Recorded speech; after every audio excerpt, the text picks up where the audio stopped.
Hello everyone, I hope you are doing well. आज हम लोग बात करेंगे section 65 to section 67 of CPC which talks about cell.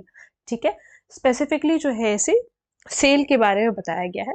तो इसमें सिर्फ हमें दो ही सेक्शन पढ़ने हैं क्योंकि सेक्शन 66 जो है वो रिपील कर दिया गया है। तो जो प्रोविजंस रिपील्ड हैं वो तो हमें बिल्कुल पढ़ने ही नहीं है।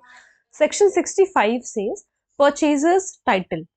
So when immovable property is sold in execution in decree and sale becomes absolute। ये जो हम बोलते हैं कि immovable property को सेल किया गया है, जब प्रॉपर्टी अटैच होती है उसके बाद उसे सेल किया जाता है, क्या होता है ये? तो इसे एक बार थोड़ा सा कॉन्सेप्ट समझ लो ताकि पॉइंट क्लियर हो जाए कि क्या ये कहना चाह रहा है और कब सेल जो है वो एब्सोल्यूट होती है। ये चीज जानना थोड़ा सा जरूरी है।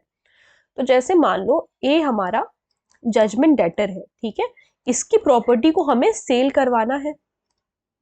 क्यों? क्योंकि प्रॉपर्टी इसकी सेक पे लगी हुई थी तो हमें इसे सेल कराना है। ठीक है, अब ये प्रॉपर्टी सेल हो रही है तो ये प्रॉपर्टी मान लो किसी एक्स ओनर को जाएगी। होता क्या है ना कि बिड होती है, वो ऑक्शन जो होता है ना उस तरीके से होता है। तो मान लो जैसे पहले ऑक्शन हुआ, ठीक है, कई सारे लोग थे उसमें, कई सारे लोगों में जो है एक्स ने इसकी प्रॉपर्टी को परचेज कर लिया। तो ये परचेजर होता है, इसे हम परचेजर कहते हैं। ठीक है, इस बंदे को हम परचेजर कहते हैं। तो ये यहाँ पर ये इसके टाइटल की बात कर रहा है कि इसका टाइटल कब हम मानेंगे कि इसका टाइटल मतलब इसका पूरा हाथ है इस प्रॉपर्टी में, मतलब ये प्रॉपर्टी अब इसकी है, हम ये चीज कब मानेंगे। देखो क्या बताया, when immovable property sold in execution in decree and sale becomes absolute।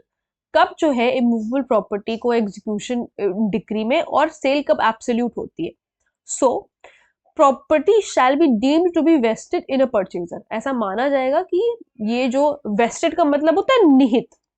ठीक है, कि इसकी जो राइट है वो निहित है, परचेजर के जो मतलब ये जो प्रॉपर्टी है वो परचेजर में निहित है। ठीक है, कब? At time when property is sold.